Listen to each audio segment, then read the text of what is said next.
আমন্ত্রণ ২১-এর রাতে আমাদের আজকের বিষয় মনের সংস্কার করবে কে। আমাদের সঙ্গে স্টুডিওতে উপস্থিত আছেন রাষ্ট্র সংস্কার আন্দোলনের প্রধান সমন্বয়ক অ্যাডভোকেট হাসনাত কায়ুম, আপনাকে স্বাগত জানাচ্ছি। আমাদের সঙ্গে আছেন সাংবাদিক ও কলামিস্ট মোস্তফা কামাল, আপনাকেও স্বাগত জানাচ্ছি। আমাদের আজকের বিষয় মনের সংস্কার করবে কে, এটি আমাদের ট্যাগলাইন। আলোচনায় যাওয়ার আগে আমি একটু কিছু বিষয় উল্লেখ করতে চাই। আমি হাসনাত কায়ুমকে দিয়ে শুরু করতে চাই। আমরা এতদিন অল্প সংস্কার, বেশি সংস্কার, প্রয়োজনীয় সংস্কার, সম্প্রতি আবার গতকাল প্রধান উপদেষ্টা বলেছেন গভীর সংস্কারের কথা বলেছেন। আসলে গভীর সংস্কার বলতে আসলে তিনি কি বোঝাতে চেয়েছেন? ধন্যবাদ। আমি যদ্দূর বুঝি, মানে বিষয়টা তো উনি আমার চাইতে ভালো বলতে পারবেন। আসলে মানুষ এক একজন এক একটা কারণে হয়তো শব্দ চয়ন করে। প্র্যাকটিক্যালি কতগুলো জায়গাকে আমরা বলছিলাম, কেউ কেউ এটাকে মৌলিক সংস্কার বলে, কেউ কেউ ধরেন বলে যে ওই যে উনি আগে একবার বেশি সংস্কার এবং কম সংস্কারের আলাপটা আনছে। আমরা বুঝি যে আপনি এখন যে ধরনের একটা শাসন ব্যবস্থার মধ্যে আছেন, তার থেকে যদি আপনি আসলে গণতন্ত্রের পথে যাত্রা করতে চান, তাহলে যে সমস্ত অবস্ট্রাকশনগুলি আপনাকে অবশ্যই অতিক্রম করতে হবে, সেরকম কয়েকটা জায়গাকে আমরা বলছি যে এগুলি হচ্ছে মৌলিকভাবে এগুলি আপনাকে এই সংস্কারগুলি করতে হবে। বাকি সংস্কারগুলি এটা যদি আপনি করতে পারেন, বাকিগুলি করা তখন সহজ হবে, ওই পথে আপনি আগাইতে থাকতে পারবেন। কিন্তু কিছু বিষয় আছে যেগুলিকে আপনি সংস্কার না করে এই যাত্রাটাই শুরু করতে পারবেন না। এখন এইটাকে উনি গভীর সংস্কার বলতে চাইছে নাকি আসলে কোনটা গভীর কোনটা হালকা, এই তর্কগুলি আসলে প্রধানত হচ্ছে রাজনৈতিক পরিভাষার অভাবে, কিংবা একটা নতুন বাস্তবতাকে চিহ্নিত করার ক্ষেত্রে রাজনৈতিকভাবে কোন শব্দ দিয়ে চিহ্নিত করলে তর্কটা কম তোলা যাবে, সেই জিনিসগুলি সম্পর্কে আসলে সচেতনতা অথবা মনোযোগ কম দেওয়ার কারণ। জি হাসনাত ভাই, আমরা জানি যে আপনি এক দশকের বেশি সময় ধরে রাষ্ট্র এবং সংবিধান সংস্কার নিয়ে কাজ করছেন এবং কথা বলছেন, মাঠ পর্যায়েও আপনি সক্রিয় রয়েছেন দীর্ঘদিন ধরে। আসলে বর্তমান যে ঐকমত্য কমিশন আমাদের কাজ করছে, সেটা আপনার পর্যালোচনা কি আসলে ঐকমত্য কমিশন সম্পর্কে? এটা নিয়ে আমি অনেকবার বলেছি, অনেক জায়গায় বলেছি। আমরা আসলে এই সরকার যখন ক্ষমতা নেয় আর কি, দায়িত্ব নেয়, 8 তারিখে তারা দায়িত্ব নিয়েছিল, 11 তারিখে আমরা তাদের জন্য আসলে একটা প্রেসক্রিপশন টাইপের একটা জিনিস তাদেরকে আমরা প্রেজেন্ট করেছিলাম যে তার কি কি করা লাগতে পারে। কারণ আমরা ধরে নিয়েছিলাম যে তাদের এই হোমওয়ার্কটা করা নাই। আমরা যেহেতু 10-12 বছর ধরে এই বিষয়গুলি নিয়ে কাজ করতেছিলাম, আমাদের একটা জায়গা ছিল, চিন্তা ছিল যে এরকম একটা পরিস্থিতির পরে কি কি করতে হবে। সেইগুলির মধ্যে একটা জিনিস আমরা বলছিলাম যে ঐকমত্য কমিশনের যে জায়গাটা আসলেন, আমরা বলছিলাম যে বাংলাদেশের যে সংস্কারগুলি করা লাগবে, সেইটা আপনার বাংলাদেশের মানুষের সাথে আপনার আলাপটা করতে হবে তার আগে।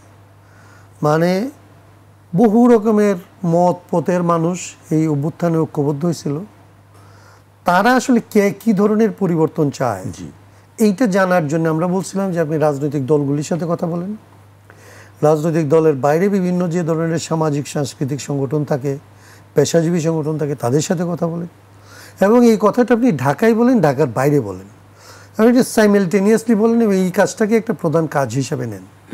কিন্তু ঐকমত্য কমিশন যেখানে আসলো, সেটা হচ্ছে আপনি দেখবেন যে তার এখন পর্যন্ত যারা আমরা কথা বলতেছি ওইখানে 38টা পার্টি বলেন আর 32টা পার্টি বলেন কিংবা জোট বলে, এই পলিটিক্যাল পার্টির যারা আসলে সেন্ট্রাল লিডারশিপ, তার একটা অংশ ওইখানে আসলে কথা বলছে এবং একটা প্রেসক্রাইব ফর্মের মধ্যে কথা বলছে।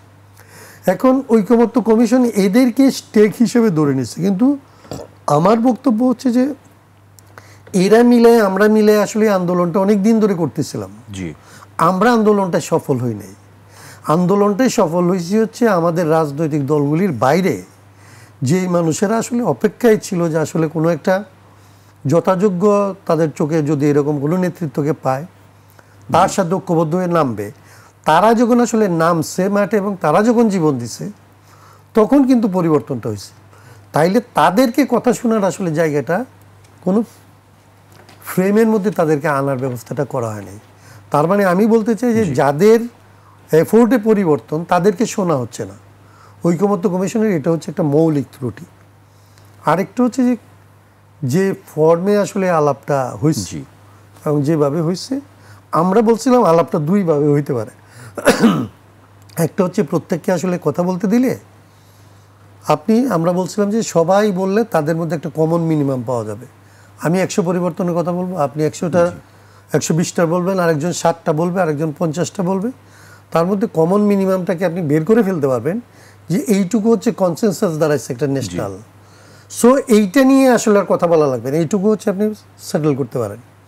বাকি যে জায়গাটা থাকবে এইটা পারলে আরও কমায় আনা, ওইখান থেকে আরও কমন বের করা, এবং না পারলে এটাকে একটা জাতীয় ঐকমত্যের আকাঙ্ক্ষা হিসাবে রেখে দিয়ে বাকিটুকুকে কার্যকর করার দিকে আগে যাওয়া।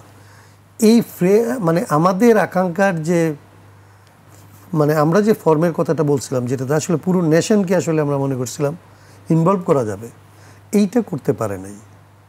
যে এই খসড়া তো একটা হয়েছে, সেই খসড়াটা কি আপনি কি মনে করছেন? আমরা দেখছি যে রাজনৈতিক দলের পক্ষ থেকে বলা হচ্ছে বিপজ্জনক, ঝুঁকিপূর্ণ, আবার এক দল বলছে ঠিক আছে এটি সম্মত, মানে একটি মতবিরোধ রয়ে গেছে। আপনি কিভাবে দেখছেন এই খসড়াটা কি ঠিক আছে? ঠিক বেটিকের ব্যাপার তো হচ্ছে আমাদের যে খসড়া, আমরা তো এটাতে আমরা যতদিন ধরেন আন্দোলনে ছিলাম আমাদের চাহিদা অনেক বড় ছিল। আমরা যখন এটা ঐকমত্যের জায়গায় এসছে, আমরা যথাসম্ভব সবচেয়ে বেশি কম্প্রোমাইজিং অ্যাটিটিউডে আসছে। জি, আমরা এখন আর কোনো দাবি করতেছি না, আমরা চাইতেছি না যে এটা করতে হবে ওইটা করতে হবে। আমরা চাচ্ছি যে কত বেশি দলকে একসাথে আনা যাবে, কত কম, যেটা যত কমই হোক তার মধ্যে কিন্তু একদম ইলজিক্যাল ধরেন যে কারণে সংস্কার, সে আকাঙ্ক্ষার বিপরীত হইলে তো আর কোনো কথা হচ্ছে না। কিন্তু আমরা ধরে নিতে চাচ্ছি যে একটা জবাবদিহিমূলক, একটা অন্তত ধরেন ইনক্লুসিভ একটা পলিটিক্যাল সিস্টেম এখানে ডেভেলপ করার জন্য যেই জায়গাগুলিকে এর আগে মোটামুটিভাবে পুরো নেশন তার 53 বছরের অভিজ্ঞতা দিয়ে চিহ্নিত করছে যে এই জায়গাগুলিতে সমস্যা হয়, এইগুলি নিয়ে আমরা আশা করতেছি যে একটা আমাদের মধ্যে একটা কমন আন্ডারস্ট্যান্ডিং দাঁড়াবে। কিন্তু ওইখানেও হচ্ছে না, কারণ এটার অন্য প্রেক্ষাপট আছে, সেটা আলাদা। এটা ওই প্রেক্ষাপটটা সংস্কারের প্রেক্ষাপট, ওই প্রেক্ষাপটটা হয়ে গেছে রাজনৈতিক বিরোধ, রাজনৈতিক মনোমালিন্য, রাজনৈতিক আসলে শত্রুতার জায়গা থেকে। সেইটার কারণে সংস্কারের যে দূর অর্জন করা সম্ভব ছিল আমরা প্রতিদিন দেখতেছি সেটা আসলে সংকুচিত হয়ে আসছে। সেই জায়গায় আমাদের যা পরিকল্পনা ছিল, আমাদের যে আকাঙ্ক্ষা ছিল, আমরা সেই আকাঙ্ক্ষার জায়গায় প্রায় নাই বলতে পারেন। আচ্ছা, এখন আরেকটি যে বিষয় আমি আপনাকে শেষ করতে পরে আমি আসবো মোস্তফা কামাল ভাইয়ের কাছে, তার আগে জানতে যে এটি কিভাবে বাস্তবায়ন হবে সেটি নিয়ে এখন আলোচনা চলছে। এটি আসলে এই মুহূর্তে সেটি আলোচনা চলছে। এটি আপনার কাছে কি মনে হয় কিভাবে এটির বাস্তবায়ন হবে? আমরা খুব পরিষ্কার করে আগে থেকেই বলতেছিলাম, কম বলছি যদিও এটা, কিন্তু আমরা পরিষ্কারভাবে এখনো বলতেছি। এইখানে দুই ধরনের তর্ক হচ্ছে। একটা তর্ক হচ্ছে এরকম যে একটা অংশ মনে করে যে আগে সংস্কারের কাজটা শেষ করবেন, করে তারপর একটা নির্বাচন দিবেন, সেই নির্বাচনের পরে আপনারা সরকার করবেন। এটা হচ্ছে একটা চিন্তা।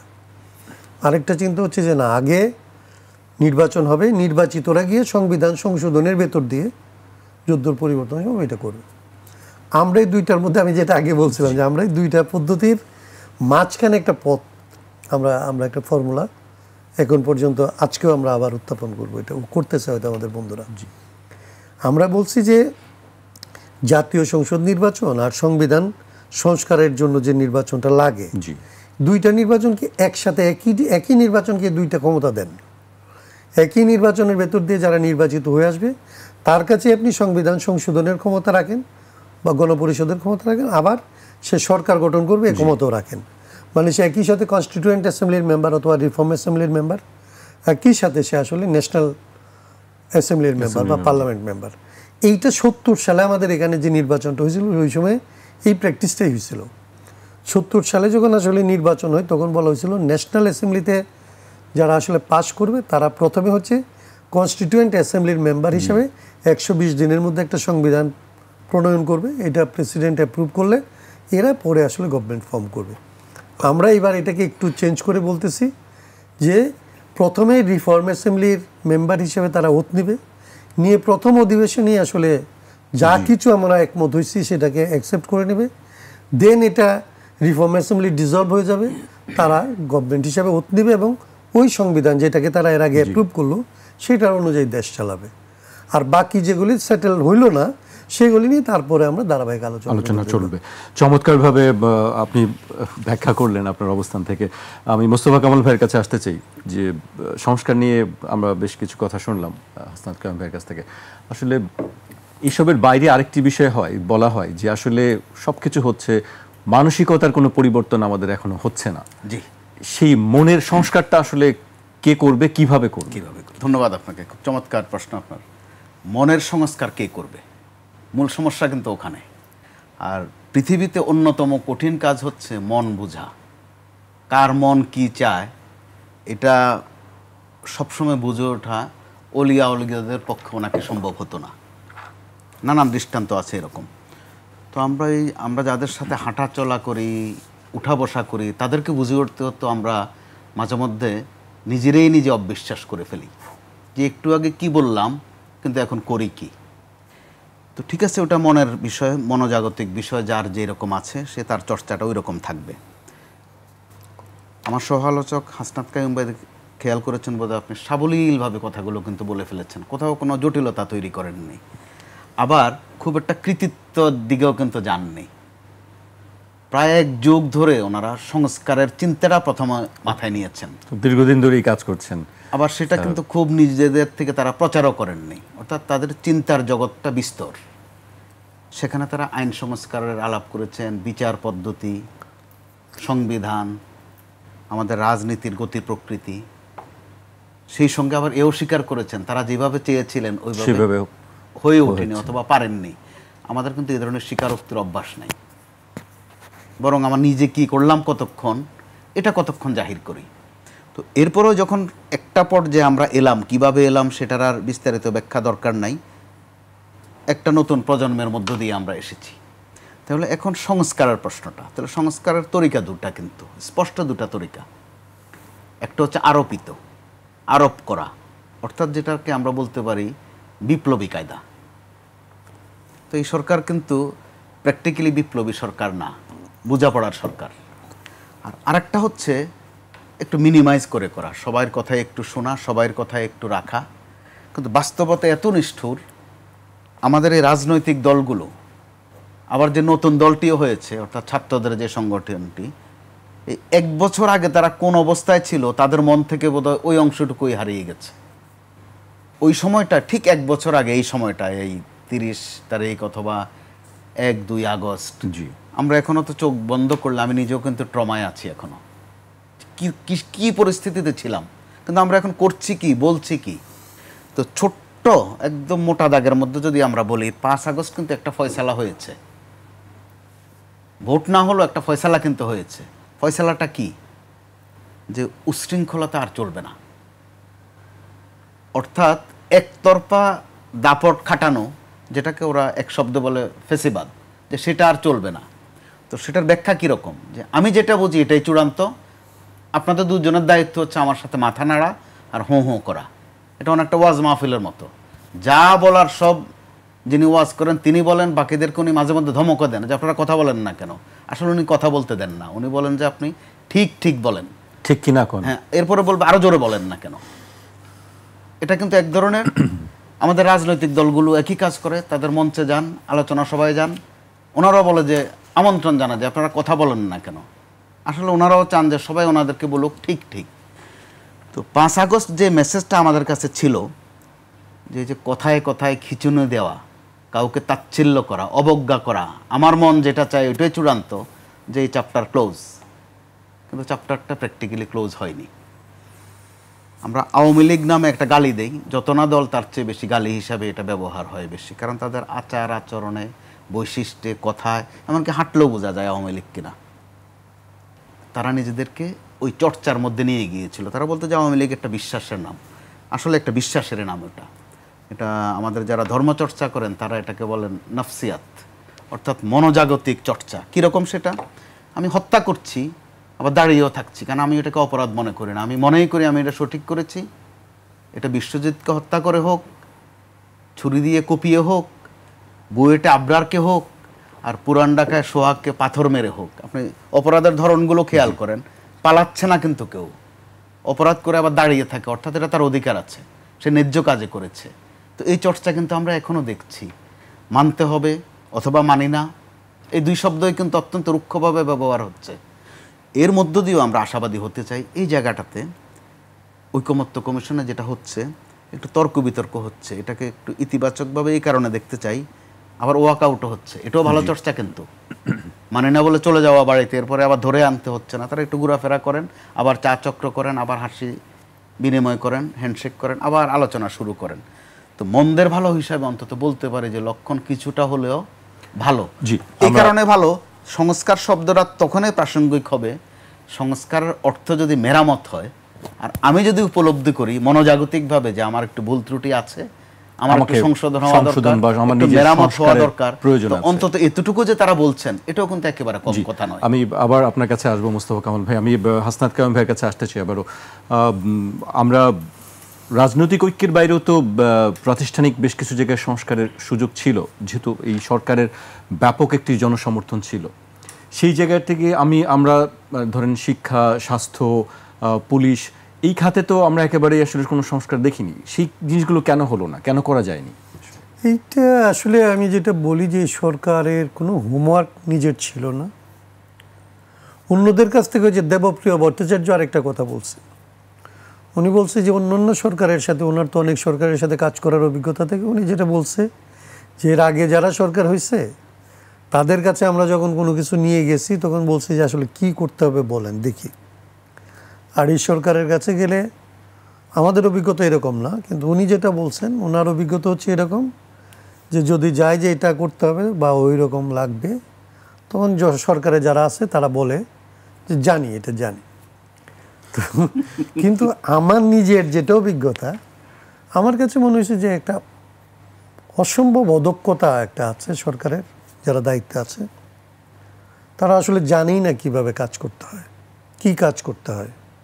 তারা কোনো প্রায়োরিটি সেট করতে পারে নাই।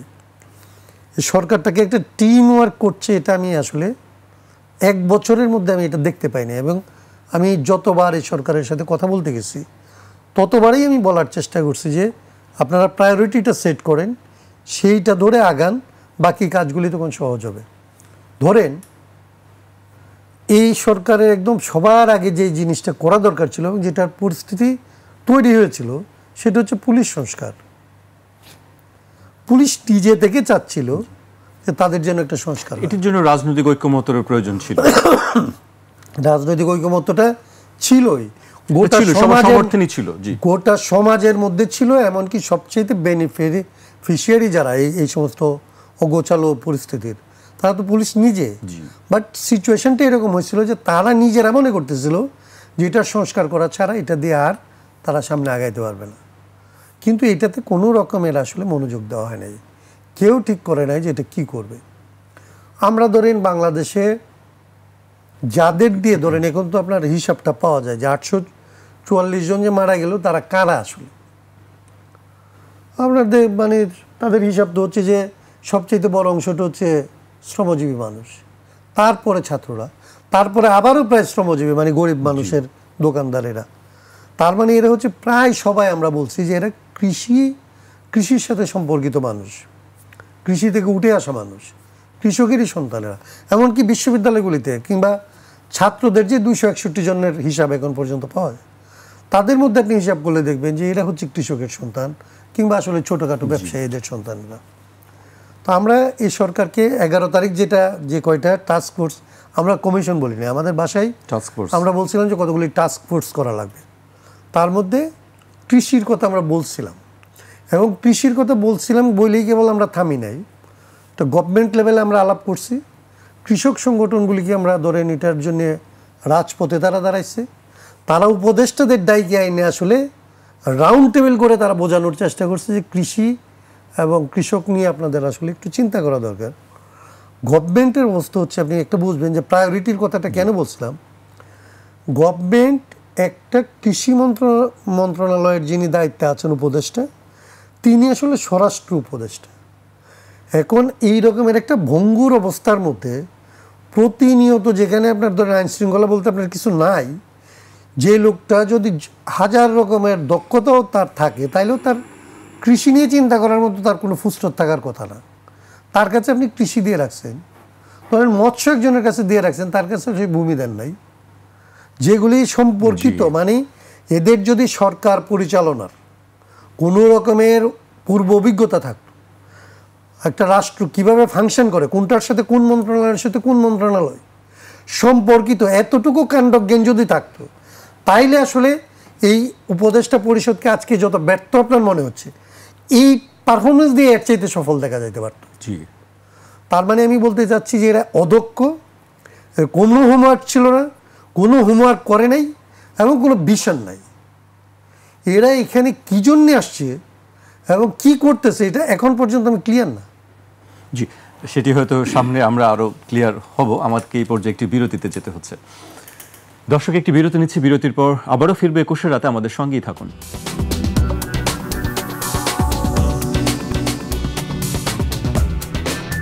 বিরতির পর আবারও স্বাগত। আপনারা দেখছেন 21 রাত, আমাদের সঙ্গে আছেন রাষ্ট্র সংস্কার আন্দোলনের প্রধান সমন্বয়ক হাসনাত কায়ুম এবং সঙ্গে আছেন সিনিয়র সাংবাদিক ও কলামিস্ট মোস্তফা কামাল।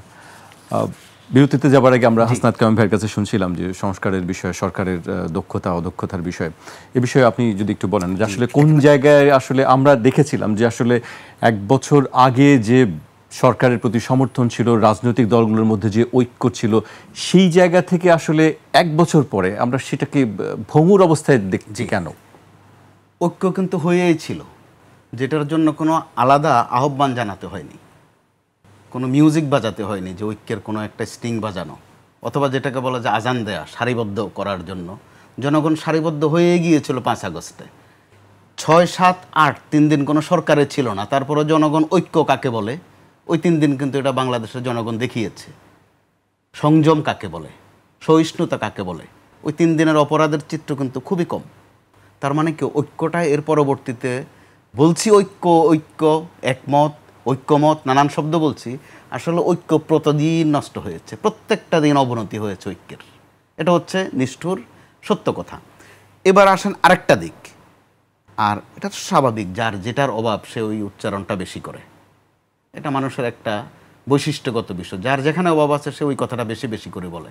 ঐক্যের অভাব আছে দেখে আমরা বারবার ঐক্যের কথা বলছি। আবার যখন সংস্কারের কথা আসে, একদম প্রথমত উচিত ছিল আইনশৃঙ্খলাকে প্রায়োরিটি দেয়া। রাজারবাগ পুলিশ লাইনে 4, 5, 6 যেই অঘটনগুলো ঘটেছে, সব তথ্য কিন্তু আমাদের কাছে এখনও আসেনি। ওখানে একটা 11 দফা ছিল পুলিশের, মধ্যম পর্যায়ের, খুব চমৎকার চমৎকার কথা ছিল ওখানে। তারা উপলব্ধির জায়গা থেকে বলেছে, ভুক্তভোগীর জায়গা থেকে, যে তারা পুলিশ হতে চায়, তারা এই অপমানিত হতে চায় না, তারা কারো হুকুম তামিল করতে চায় না, তারা কোনো দলীয় কাজও করতে চায় না। খুব স্পষ্ট করে তারা এগুলো মিছিল করে বলেছে। দেখা গেল ওগুলোকে অ্যাটেনশন দেওয়া হয়নি। এই একটা সুযোগ কিন্তু হাতছাড়া হয়েছে পুলিশকে। অল্প সময়ের মধ্যে সংগঠিত করা যেত যদি ওই গুরুত্ব দেওয়া হতো। দ্বিতীয় দিক আসেন, বারবার শিক্ষা আন্দোলন, শিক্ষার্থী আন্দোলন, শিক্ষার্থী এই শব্দগুলো এত উচ্চারিত, তাহলে শিক্ষা সংস্কারের একটা দরকার ছিল, একটা শর্ট কোর্সে। প্রথমত এই ছাত্রদেরকে ক্লাসে ফেরত পাঠানো। আজ প্রায় 1 বছর ছাত্ররা ক্লাসে যায়নি, খাতা কলমের সাথে দেখা নাই। শিক্ষার সংস্কারের বিষয়ে এখন পর্যন্ত কনক্রিট কোনো আলাপ নাই। দেশে 11-12টা শিক্ষা পদ্ধতি, Bangla medium, English medium, Bangla version, English version, মাদ্রাসার মধ্যে আবার কৌমি, আলিয়া, খারিজি, হরেক কিসিম। গোলমালগুলো পাকছে একদিকে। তো যারা আন্দোলন করেছে ওই ছাত্ররা, তারা মাদ্রাসার ছাত্ররাও ছিল, ইউনিভার্সিটির ছাত্ররা ছিল, স্কুলের শিক্ষার্থীরাও ছিল। তারা এখনও এলোমেলো, বিচ্ছিন্ন, বিক্ষিপ্ত, ক্লাসরুমের সাথে তাদের যোগাযোগ নাই। অনেক শিক্ষক কিন্তু শিক্ষা প্রতিষ্ঠানে নেই, ভাইস চ্যান্সেলর থেকে শুরু করে একদম গ্রামের প্রাইমারি স্কুল পর্যন্ত এই নিয়ে কোনো আমরা কাজ দেখছি না যে ওই শিক্ষকরা কোথায়, তারা কি করেছিলেন। ট্রায়ালে, অর্থাৎ ট্রায়াল বললে বিচার বলছি না আমি, অন্তত আমলে নেয়া, যে তারা কোথায় আছেন এখন ওই ভাইস চ্যান্সেলররা। তাহলে শিক্ষাটার পরবর্তী অবস্থা কি? আমাদের একটা বিষয় কিন্তু আমরা ভুলে যাচ্ছি। 19, 20, 21 3টা বছর, 19-এর শেষ দিক থেকে 3টা বছর করোনার কারণে কিন্তু আমাদের শিক্ষা ছিল একদম কলাপস। তারা পরবর্তীতে, এখন আমরা কতগুলো ইংরেজি শব্দ শিখছি, শাটডাউন, এটা সেটা, শাটডাউন কিন্তু তখনই হয়ে গিয়েছিল। 23-24 কিন্তু পুরোটা গেছে কখনো নিরাপদ সড়ক আন্দোলন, কখনো কোটা সংস্কার আন্দোলন, অবশেষে বৈষম্য বিরোধী ছাত্র আন্দোলন। অর্থাৎ আরও 2টা বছর শিক্ষার্থীদের জীবন থেকে শেষ। কত যে ঝরে গেছে আজ পর্যন্ত, ওইটার কিন্তু কোনো ভালো তথ্য, আপডেট তথ্য আমাদের কাছে নেই। এরপরে যেটা, এই সরকারের কাছে একটা বিষয়ে মানুষ কিন্তু আশাবাদী ছিল, যে তারা রাজনীতিতে খুব ভালো করবে না, এটা তারাও জানতেন। এখন স্বীকার করেন না, কাইয়ুম ভাই যেটা বললেন, এখন তাদেরকে কিছু বললে তারা বলেন যে হ্যাঁ জানি ওটা। 7-8 মাস আগ পর্যন্ত বলছেন যে আমরা আসলে রাজনীতির মানুষ না, এগুলো আমরা খুব একটা বুঝি না। এখন বলছেন হ্যাঁ জানি। জি, আচ্ছা ঠিক আছে, জানতে জানতে গিয়ে তাদের কাছে যেটা খুব আশার বিষয় ছিল অর্থনীতির দিকে একটু অ্যাটেনশন দেয়া, কারণ আমাদের যিনি প্রধান উপদেষ্টা তিনি শান্তিতে নোবেল পেলেও তিনি অর্থনীতির মানুষ, অর্থনীতিবিদ তিনি। তার সাথে আবার কয়েকজন দেশ সেরা অর্থনীতিবিদ আছেন। সালেউদ্দিন যদি ধরেন আপনি, ওয়াহিদুদ্দিন মাহমুদ ধরেন, ডক্টর দেবপ্রিয় ভট্টাচার্য বলেন, অবশেষে একজন বাণিজ্য উপদেষ্টা শেখ বশির উদ্দিন, এই যে 3-4 জন উদ্দিন, তারা কিন্তু জায়ান্ট এক একজন।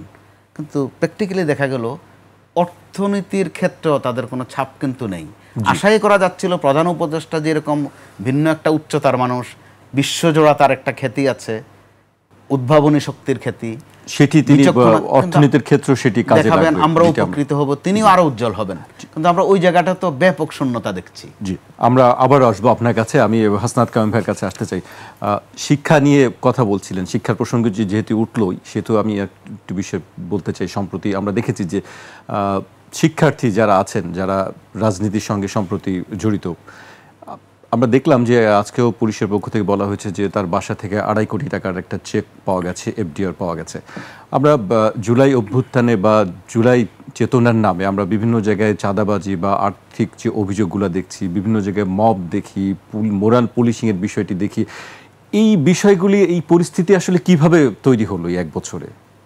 এরকম পুরনো পদ্ধতি, পুরনো কায়দা। আপনাদের যাদের আসলে 71-এর পরের সময়টা দেখার অভিজ্ঞতা নাই, যারা দেখছে তাদের সাথে আলাপ করলে আপনি এটা বুঝবেন। যে কোনো একটা উত্থানের পরে যখন আসলে জনগণের ভেতর থেকে জনগণের শক্তির উত্থান হয়, তখন আমাদের দেশের ইতিহাসকে, আমাদের দেশে অনেকগুলো বিজয় আমরা অর্জন করছি, কিন্তু আপনি দেখবেন কোনো বিজয়ের এই ফল আসলে জনগণের কাছে পর্যন্ত পৌঁছায় নাই। তার কারণ হচ্ছে প্রথমেই যেটা করে এস্টাবলিশমেন্ট, সেইটা হচ্ছে যে যেই শক্তিটার উত্থান হয় সেই শক্তিকে প্রথমত বিচ্ছিন্ন করা, বিভক্ত করা এবং কারাপ্ট করা। এইটা হচ্ছে এস্টাবলিশমেন্টের একটা ধরেন খুবই পুরনো ছক। এই ছকের মধ্যেই খেলে। আমাদের এখানে যদি ধরেন আপনি মিলাইতে পারবেন, অভ্যুত্থান হইল, অভ্যুত্থান করলো, কারা করলো, ধরেন লিডারশিপের ওই রকম কোনো চিহ্ন নাই। আপনার এজেন্সি খুঁজে বের করতে পারলো না যে আসলে কেন আন্দোলনটা দমন করতে পারলো না। তার কারণ হচ্ছে সেন্টার খুঁজে পাওয়া গেল না। এজেন্সি সেন্টার খুঁজে পাচ্ছিল না যে লিডারশিপ কোথায়। তার মানে লিডারশিপ ছড়ায় গেছিল মানুষের মধ্যে। আপনার যখন অভ্যুত্থান শেষ হলো, তারপরে আপনি দেখলেন যে লিডারশিপ আছে, তারপরে দেখলেন মাস্টার মাইন্ড আছে, তারপরে দেখলেন আসলে কোনো একটা প্রতিষ্ঠানের প্রাধান্য আছে।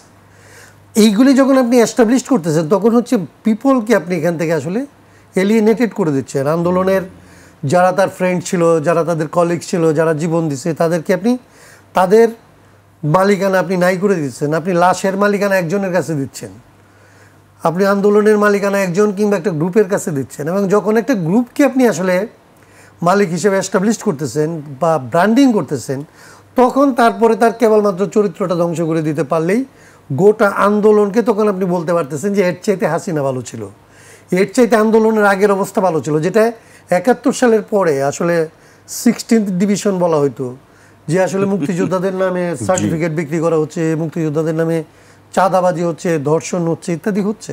আর এগুলি খুব পুরনো ব্যাপার। এগুলি আমরা প্রথম থেকে বলছিলাম। আমরা 11 তারিখে বলছিলাম যে আসলে এই আন্দোলনকে রক্ষা করতে হলে ছাত্রদের সারা দেশে স্টুডেন্ট কাউন্সিল করা দরকার। কোনো একটা দল, কোনো একটা এরকম গ্রুপ এরকম না, যারা যারা আসলে ছাত্ররা আছে তাদের দায়িত্ব হচ্ছে। আমরা তো আর ধরেন রেভলিউশনারি গার্ড পাবো না, কারণ রেভলিউশন হয় নাই।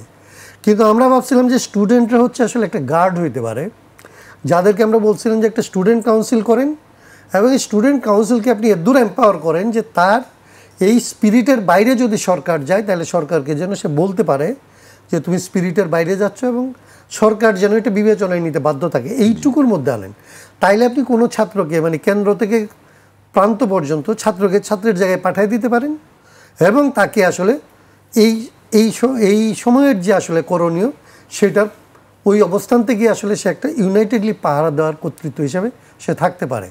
তখন তার আসলে একজন না হলে চাঁদাবাজি হয় না। আপনি যখন একজন সমন্বয়ককে বলেন যে সে নেতা, তখন তার চাঁদাবাজি করার অধিকার হয়। কিন্তু সবাই আসলে আপনার এই আন্দোলনের অংশীদার, তাই তো আসলে চাঁদাবাজি হয় না, সম্ভব না।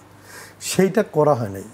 আমরা যেগুলি বলছিলাম আমাদের জায়গা থেকে আমরা ধরেন এই অভিজ্ঞতাগুলির আলোকেই এগুলি বলছিলাম। এটা তো আমাদের কোনো একটা খায়েশ থেকে আমরা এই সমস্ত প্রেসক্রিপশন করি নাই, আমাদের কোনো আকাঙ্ক্ষার ব্যাপার না, শুধুমাত্র অভিজ্ঞতার জায়গা আমাদের অভিজ্ঞতার জায়গায়, ইতিহাসের পর্যালোচনার জায়গা থেকে আমরা এগুলি বলছিলাম। কিন্তু এগুলিকে তখন পাত্তা দেওয়া হয় নাই। দুইটা জিনিস করা হয়েছে, কেউ কেউ এটাকে ধরেন গভীর, মানে ফরাসি বিপ্লবের চাইতে গভীর বিপ্লব এরকম একটা আওয়াজ দিয়ে ছাত্রদেরকে ধরেন আরও বেশি ধরেন উস্কানি দেওয়ার চেষ্টা করছে। এবং ছাত্ররা খুব স্বাভাবিক ওই বয়সে, আমার মতো বয়সেই তো ধরেন আমি আসলে হারায় ফেলি। তো একটা 20 বছরের 15 বছরের 22 বছরের ছেলেকে যদি আপনি বলেন যে তুমি হচ্ছে ফরাসি বিপ্লবের মতো একটা বিপ্লবী কাজ করছো, সে তো এটা শুনতে আসলে আগ্রহী বোধ করবে এবং এই বিপ্লবকে সে আরও টাইনে নিয়ে যাবে, আগায় নিয়ে যাবে। বিপ্লবী কাজ মানে হচ্ছে সে ভাঙচুর করবে, সে আসলে এক ধরনের তার কর্তৃত্ব প্রতিষ্ঠা করবে, তার শক্তি দেখাবে, এটাই তো। তার যে একটা কনস্ট্রাকটিভ রোল কখন শুরু হয়, একটা বিজয়ের পরে যে আসলে আপনার আর ভাঙার ব্যাপার থাকে না, আপনার যে আসলে কনস্ট্রাকশনের পর্বে আপনি ঢুকেন এবং প্রতিরোধের পর্ব এবং কনস্ট্রাকশনের পর্বের মধ্যে যে পার্থক্য আছে, আমাদের এখানকার পলিটিশিয়ানরা এদেরকে আমরা এটা বুঝাইতে পারি না। আমরা বলতে পারি না যে আসলে আমরা বারবার বলছি যে দেখো এই ওয়াক্তটা হচ্ছে আসলে সংস্কারের ওয়াক্ত এবং এটা খুব স্বল্প সময় স্থায়ী হবে, এটা মাগরিবের মতো কাজা হয়ে যাবে এটা একদম। আমি এই শব্দগুলি বলছি তখন। আমার যদি আপনি 5 তারিখের পরের বক্তৃতাগুলি দেখেন, দেখবেন আমি ক্যাটাগরিক্যালি বলছি যে এটা মাগরিবের ওয়াক্তের মতো, এটা এশা থেকে তাজ্জুদ পর্যন্ত সময় পাবেন না, এটা কাজা হয়ে যাবে। সো কাজা হওয়ার আগে আসলে এই জিনিসগুলিকে করতে হবে। কিন্তু এগুলিকে তখন প্রতিক্রিয়াশীলতা, বেশি বেশি আসলে সংস্কারবাদী রেভলিউশনকে বুঝতে পারি না, সোসাইটির আসলে যে কী আমূল পরিবর্তন হয়ে গেছে এটা ধরতে পারি নাই, এরকম করে আমাদের ভেতর থেকে বাইরে থেকে আমাদেরকে সমালোচনা করা হয়েছে। তাতে দুইটা জিনিস হয়েছে, একটা অংশ নৈরাজ্যের দিকে গেছে, আরেকটা অংশ যারা সোসাইটির ধরেন আসলে এস্টাবলিশমেন্টের কাজ করে, তারা এই নৈরাজ্যটাকে সামনে রেখে নিজেরা আসলে আরও বেশি ইউনাইটেড হয়েছে নিজেদের মধ্যে, এবং যাতে কোনো রকমের এই চেঞ্জ না হয় তার জন্যে এখানকার বিভিন্ন শক্তিকে তাদের সাথে টানার চেষ্টা করছে। সে দেখছে প্রো এস্টাবলিশমেন্ট শক্তি মানে বিএনপি তার পক্ষে, তাকে মনে করছে যে বিএনপি তাহলে তার জন্য এখন রিজনেবল ফোর্স। বিএনপিকে টাইনে ধরতে চাইছে যে তুমি আসলে পরিবর্তনের পক্ষে যাইতে পারো না, তুমি আসলে এটাকে টেকাও, তোমাকে মানে বিএনপিকে আমরা 31 দফায় যদ্দূর মানে প্রোগ্রেসিভ জায়গায় পাইছি, 5 তারিখের পর থেকে সেই জায়গায় পাইনি। আমরা তো ওদের সাথেই ছিলাম। জি, তো আমরা তাদেরকে বলছি যে 5 তারিখের পরে আপনাদের তো, আপনি মনস্তাত্ত্বিক সংস্কারের কথা বলছিলেন, আমরা 5 তারিখের পরে বলছি যে আপনাদেরকে 5 তারিখের বিবেচনাটা নিতে হবে, 5 তারিখে ছাত্রদের আকাঙ্ক্ষাকে বিবেচনায় নিতে হবে, আপনাদের আগে আসতে হবে। সেটা আজকেও ধরেন তাদেরকে আমরা পাচ্ছি না ওই লেভেলে। জি। আবার কেউ কেউ মনে করতেছে যে পুরো সংবিধান ফেলে দিতে হবে, 72-এর কোনো কিছুই থাকবে না, মুক্তিযুদ্ধের চাইতে 24 বড়, এই রকমের তর্ক তৈরি করা হয়েছে। এগুলি পুরনো জিনিস, এগুলি আজকে নতুন হয়েছে এরকম না। এটা 72 সালে হয়েছে, এটা 90 সালে হয়েছে, আজকে এটা একই জিনিসের রিপিট হয়েছে। কিন্তু আমরা যারা অন্তত বুড়ারা ছিলাম তারাও এটাকে আসলে বিবেচনায় নিয়ে নেয় যে 3টা পরিবর্তন অন্তত আমরা যারা দেখছি, তারা তো আমরা ধরেন পড়াশোনার দরকার নেই, প্র্যাকটিক্যাল এক্সপিরিয়েন্স থেকে আমরা জানি যে কীভাবে এটা ব্যাহত হয়। আমরা সে দায়িত্ব নেই নাই। আমরা খুবই ক্ষুদ্র অংশ থেকে যেটা আসলে চেঁচামেচি করার চেষ্টা করছি, এগুলি চেঁচামেচি আকারে ধরেন পরিত্যক্ত হয়েছে। আবারও আসবো হাসনাত কায়ুম ভাইয়ের কাছে, অনেক কিছু প্রশ্ন অনেক জানার আছে। আর আমি মোস্তফা কামাল ভাইয়ের কাছে আসতে চাই যে এই সংখ্যার জায়গাটা কেন, বা এই যে বেহাত হয়ে যাওয়ার বিষয়টি কোত্থেকে যারা দেখেছেন, জি 71 খুব ভালো করে দেখেছেন অথবা ইনভলভ ছিলেন, 90-তে অথবা 71-এ ভাষা মনে থাকলেও 90-তে সিরিয়াসলি ইনভলভ ছিলেন, তারা একটা আশঙ্কায় ছিল যার একটা 16 ডিভিশন তৈরি হয় কিনা, যেটা 71-এ 16 ডিসেম্বর থেকে নতুন মুক্তিযোদ্ধা তৈরি হয়েছিল, বিভিন্ন জায়গায় তাদের উৎপাত ছিল। এতে করে তারা নিজেরা না যত সমালোচিত হয়েছে, কলঙ্কিত হয়েছে, তারা কখনো কখনো কোনো কাজে 71-কেও কলঙ্কিত করে দিয়েছে। এটা হচ্ছে নিষ্ঠুর বাস্তবতা। 71 কিন্তু নির্দোষ, কলঙ্কিত না, দোষী তারা যারা ওই 71-এর নামে অপকর্মগুলো করেছে। তো সেটা কিন্তু ধাপে ধাপে কমেনি, মাত্রাগতভাবে বেড়েছে। আপনি খেয়াল করে দেখুন সর্বশেষ পর্যায়ে এসে কি দাঁড়িয়েছিল, যে মুক্তিযোদ্ধাদেরকে অথবা বিদেশি বন্ধুদেরকে পদক দেয়া, ওই পদকের স্বর্ণ চুরিটাও কারা করেছিল আপনি খোঁজ নিলেই দেখবেন, সব কিন্তু 71-এর চেতনার নামে। এই কারণে আশঙ্কা ছিল যে 24-এর চেতনা নিয়েও একটা ব্যবসা অথবা দোকানদারে শুরু হয় কিনা। দেখা গেল যে আশঙ্কাটা বাস্তব হতে বেশি সময় লাগেনি। তাদের কাউকে আমরা চে গুয়েভারা বানিয়ে দিলাম, কেউ মাস্টার মাইন্ড, কেউ আরও কিছু।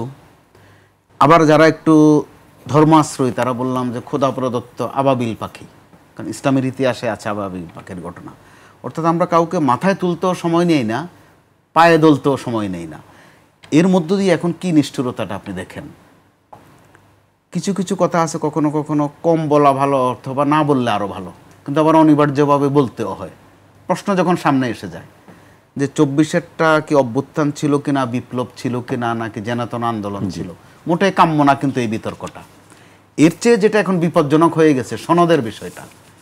সনদ আর মসনদ শুনতে বোধহয় কাছাকাছি মনে হয়ে গেছে, যে একটার সাথে বোধহয় আরেকটার কোনো একটা সম্পর্ক আছে। আপনি ভেবে দেখুন, এই শিক্ষার্থীদের যদি স্বীকৃতি দেয়া না হয়, তাদের বিরুদ্ধে যেসব অভিযোগ এসেছে এগুলোর বিচার হওয়া অবশ্যই উচিত, কিন্তু তারা যেই জীবন বাজি রেখেছে, মৃত্যু ছাড়া কিন্তু তাদের পথ ছিল না বিকল্প সামনে।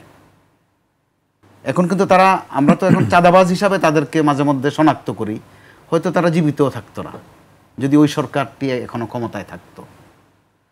তো ওই অবস্থায় তাদের ওই সনদের গ্রাহ্যতা অথবা আবেদন নিবেদন, ওইটা কিন্তু এখন কাটতে হচ্ছে তাদেরকে, কারো না কারো দয়া দাক্ষিণ্যের উপর আশা করতে হচ্ছে। যদি আপনি ওই 5 আগস্টের স্বীকৃতি না দেন, স্পষ্ট করে এটা বলতে হবে, স্বীকৃতি না দিলে তারা কিন্তু ঝুঁকিপূর্ণ অবস্থায় পড়ে যাচ্ছে। আমি আপনি কিন্তু নিশ্চয়তা দিয়ে বলতে পারি না যে তাদেরকেও কখনো কোনো ফৌজদারি মামলায় ফাঁসানো হবে কিনা।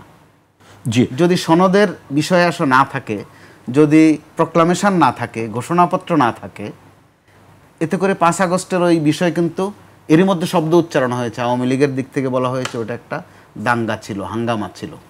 এগুলো কিন্তু খুব কঠিন বার্তা। তো ভবিষ্যতে যদি তাদেরকে আপনি ফৌজদারি অপরাধে আসামি করেন, তাহলে কথার কথা, আপনি ধরেন বিএনপির অবস্থা কি হবে?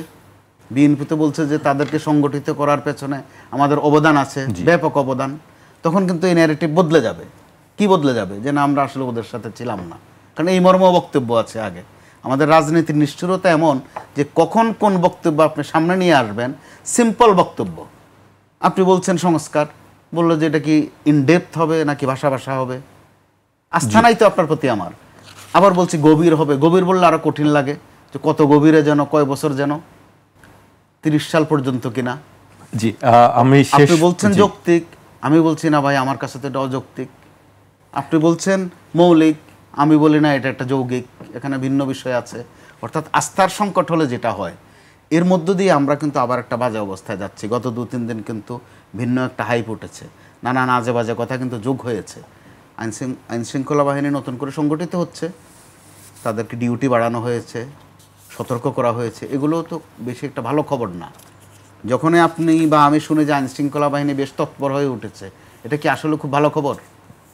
আমরা আশঙ্কা করি তাহলে গোলমালটা কোন জায়গায়, কারা বাঁধাচ্ছে? তার মানে আমরা যে ফ্যাসিজম বলি, ফ্যাসিস্ট বলি, স্বৈরাচার বলি, অর্থাৎ সাদামাটা বাংলায় যদি বলি, পান্ডামি বলি, সেটা এখন কিন্তু আরেক ফরম্যাটে আমরা দেখছি, কিন্তু অলিগলিতে পর্যন্ত। কে যে করছে না করছে, কিন্তু এতে করে 24 কিন্তু কলঙ্কিত হয়ে যাচ্ছে, 5 আগস্ট কিন্তু বিপজ্জনক হয়ে যাচ্ছে। এটা আমরা সাদা চোখেই কিন্তু দেখতে পাচ্ছি। আমরা শেষ পর্যায়ে চলে এসেছি। আমি হাসনাত কাইম ভাইকে দিয়ে শেষ করতে চাই। আমার অনেক প্রশ্ন ছিল, হয়তো আমি সেই সময়টা পাবো না আপনাকে সেই প্রশ্ন করার জন্য। যেটি বলছেন যে ঝুঁকির মধ্যে আছে একটি কথা, আমরা সম্প্রতি তাদের মুখেও কথা শুনেছি যে আমরা ডিফিকাল্ট পরিস্থিতির মধ্যে আছি। এনসিপি কেন আসলে ডিফিকাল্ট পরিস্থিতির মধ্যে নিজেদেরকে মনে করছে? আর এনসিপি ভালো বলতে পারবে, আমি তো ধরেন জানি না। তবে পরিস্থিতিটা যেরকম দাঁড়াইছে তাতে এনসিপি ধরেন সাদা চোখে যেগুলি আমরা দেখছি, গোপালগঞ্জে ধরেন তারা এক ধরনের সিকিউরিটি প্রবলেমে পড়ছে, চিটাগাংয়ে ধরেন এক রকমের তাদের ব্যাপারে বিএনপি ক্ষোভ দেখাইছে, এমনকি ধরেন নেত্রকোনাতেও। তো এইগুলি ধরেন যদি তারা যদি এগুলিকে ডিফিকাল্টিজ মনে করে, তাইলে আসলে এগুলির ব্যাপারে বলতে হবে যে এগুলির অনেকগুলিকে তারা আবার সেলফ ক্রিয়েটেডও মনে করে। অনেকে মনে করে যে এগুলি হচ্ছে তারা ডেকে আনছে তাদের জন্য এই সমস্যাগুলি, অথবা তাদের নিজেদের তৈরি করা। আমি এইভাবে দেখি না, এগুলি পলিটিক্যাল রেটরিকের জায়গা থেকে আমি দেখি না। আমার নিজের মনে হয় যে গোটা বাংলাদেশই আসলে একটা আশঙ্কার আশঙ্কাজনক পরিস্থিতির সামনে যাচ্ছে। জি, কাইম ভাই, আপনি একজন আইনজীবী। আমি আপনার কাছে জানতে চাই যে বর্তমানে যে বিচার ব্যবস্থা বা বিচার প্রক্রিয়া যেটি চলছে, সেই প্রক্রিয়াটি কি সঠিকভাবে চলছে? কি মনে হয় আপনার কাছে? আমার নিজের যেটা ধরেন আমাদের জায়গা থেকে আমরা বলছিলাম যে এই বিচারটা আসলে আমাদের এখানে বিশেষত শেখ হাসিনার বিচারের জন্য আমাদের যেটা সাজেশন ছিল, আমরা চাইছিলাম যেটা একটা আন্তর্জাতিক আদালতেই হোক। সেখানে তার শাস্তি মৃত্যুদণ্ড হবে না, তাতে কিছু যায় আসে না। তার যদি 3 বছরেরও আমাদের এখানকার গণমানুষকে খুন করার জন্যে আন্তর্জাতিক আদালতে যদি তিনি 3 বছরের জন্য দণ্ডপ্রাপ্ত হইতেন, আর আমরা যদি তার মৃত্যুদণ্ডও দিই তার অনুপস্থিতি, তাতে 3 বছরের যে আসলে তার শাস্তি হইতো সেইটা গ্রহণযোগ্যতা দুনিয়া জুড়ে মৃত্যুদণ্ড দেওয়ার চাইতে বেশি হইতো। আমি এইভাবে দেখি। আর আমি মনে করি যে আমাদের এখানে বিচারটাকে প্রশ্নের ঊর্ধ্বে আনার জন্য যেই ধরনের প্রস্তুতি দরকার, হয়তো সঠিক বিচারই হবে। আমাদের বিচারের ভাষায় 2টা জিনিস বলে।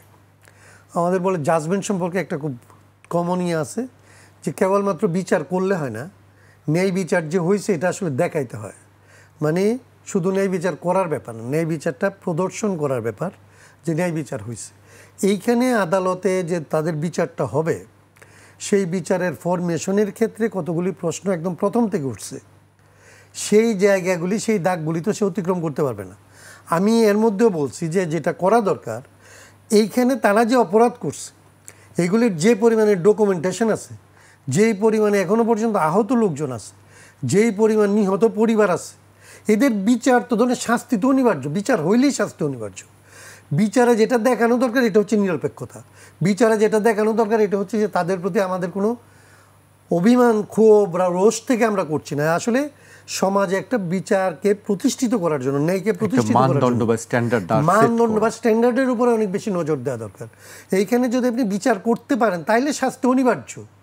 আপনাকে যেটা করতে হবে যে আপনার বিচার যে আসলে সারা দুনিয়াতে গ্রহণযোগ্য হওয়ার জন্যে যেই ধরনের পদক্ষেপগুলি আপনার নেওয়া দরকার সেটা নিতে হবে, আর কিচ্ছু না। জি, শেষ পর্যায়ে চলে এসেছি। আরও অনেকগুলো প্রশ্ন ছিল হাসনাত কাইম ভাইয়ের কাছে। আমি শেষ প্রশ্নটা আমি করতে চাই। আপনি সম্প্রতি সাক্ষাৎকারে বলেছেন যে খুব ভালো নির্বাচন আশা করা কঠিন। কেন আপনার কাছে মনে হয়েছে যে আসলে খুব ভালো না, নির্বাচন? আমাদের এখানে সবচেয়ে ভালো নির্বাচনের ধরেন স্ট্যান্ডার্ড কি, আমরা শাহাবুদ্দিন সাহেবের নির্বাচনকে মনে করি সবচেয়ে 91 নির্বাচন। আমাদের এখানে যা হয়েছিল আর কি, এবারে নির্বাচন হইতে পারতো, তাকে ছাড়া যাইতে পারতো, কিন্তু প্রথম থেকে এটাতে ছাড়া যেতে পারতেন না। এর একটা কারণ ছিল যে আসলে একটা পার্টিকে আসলে আপনি রাজনৈতিক কর্মকাণ্ড থেকে তার কার্যক্রম স্থগিত করছেন। তার মানে ওইটা পুরোটাকে আপনি কখনোই আসলে সবার ইনক্লুসিভ ইলেকশন হচ্ছে এটা আপনি মনে করতে পারতেছেন না। তাহলে শাহাবুদ্দিনের সময় থেকে আপনি একটা ইনগ্রিডিয়েন্টস অনিবার্যভাবে এমনি আপনার কম থাকতেছে। তারপরে যেটা হইতে পারতো যে আমাদের মধ্যে যদি আমরা সবাই মিলে একটা সৌহার্দ্যমূলক পরিবেশ থাকতো, আমাদের ব্যুরোক্রেসিকে ওনাদের সময় ওনারা যেভাবে কন্ট্রোল করছিলেন, অ্যাডমিনিস্ট্রেশনকে উনি যেভাবে, পুলিশকে যেভাবে আসলে কন্ট্রোলে নিয়েছিলেন এবং তারা যতটা নিউট্রাল রোল নিতে পারছিল সেটা যেভাবে প্রদর্শিত হয়েছিল। এখন মনে হচ্ছে যে আপনার এই গভর্নমেন্টের তো সবচাইতে বড় অক্ষমতার জায়গা হচ্ছে তার প্রশাসনের উপর কন্ট্রোল নাই, পুলিশের উপরে কন্ট্রোল নাই, নির্বাচন কমিশনের উপরে কন্ট্রোল না থাকাটা ভালো, কিন্তু সেইটা না থাকা মানে যদি পুরনো আইনে হয় তাহলে সেটা ভালো না।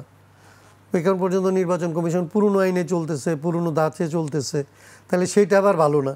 এইসব মিলে আসলে আমার কাছে মনে হয়েছে যে খুব ভালো নির্বাচন যেটা আমরা আশা করি সেরকম নির্বাচন আসলে এই সময়ের মধ্যে এরা করতে পারবে না। কিন্তু আমরা সবাই মিলে যদি চাই, সমস্ত রাজনৈতিক দলের মধ্যে যদি এইটুকু ঐকমত্য দাঁড়ায় যে আমাদের একটা সবার কাছে গ্রহণযোগ্য হবে এরকম একটা নির্বাচন আমাদের করতে হবে, আমরা যদি চাই তাইলে হয়তো সেটাকে, তার যে ঘাটতি আছে সেটাকে অন্যান্য ক্ষেত্রে যেরকম পূরণ করার চেষ্টা করতেছি, এইখানেও যদি সবাই মিলে তাদেরকে সহায়তা করি তাইলে হয়তো একটা অ্যাকসেপ্টেবল ইলেকশন হতে পারে, not up to the mark. জি, আপনাকে অনেক ধন্যবাদ। আমার আসলে আরও অনেক প্রশ্ন ছিল, নিশ্চয়ই হয়তো সুযোগ পেলে অন্য কোনো দিন সেই প্রশ্নগুলো আপনাকে করবো এবং উত্তরগুলো নিশ্চয়ই আমরা জানতে পারবো। আপনাদেরকে অনেক ধন্যবাদ আমাদেরকে সময় দেওয়ার জন্য। সবাইকে ধন্যবাদ। দর্শক, আজ এখানেই শেষ করছি। কাল আবার দেখা হবে রাত 12টায়। আপনারা সবাই সুস্থ থাকুন, নিরাপদে থাকুন আর 21-এর সঙ্গেই থাকুন।